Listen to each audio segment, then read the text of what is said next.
Kesi hiyo inayoendelea kusikilizwa katika mahakama kuu kanda ya Dar es Salaam mbele ya majaji watatu wakiongozwa na Jaji Dastan Ndunguru.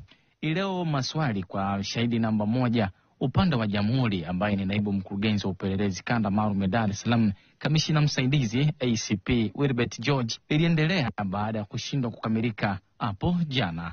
Baadhi ya maswali aliyoulizwa shahidi ni kuthibitisha maneno tunakinukisha vibaya sana na tunakinukisha sana aliyoandika katika maelezo yake ya mshtakiwa juu ya Lissu kufanya hivyo kuwa ni kitendo cha uhaini.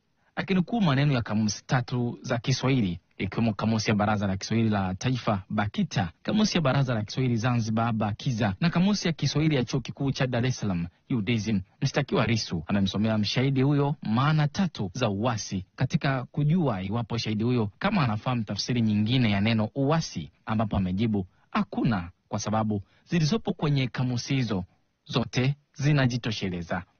Shahidi huyo amejibu kwa kusema neno kukinukisha vibaya sana katika mazingira ya ile video mjongeo ni neno la kutishia serikali, hivyo kuongeza kuwa mtu akitishia kuzuia uchaguzi ametenda kosa la uhaini.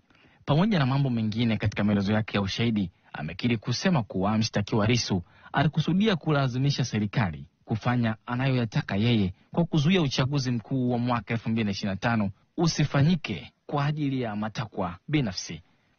Kesi hiyo inatarajiwa kuendelea kusikilizwa tena hapo kesho, Oktoba 9, 2025.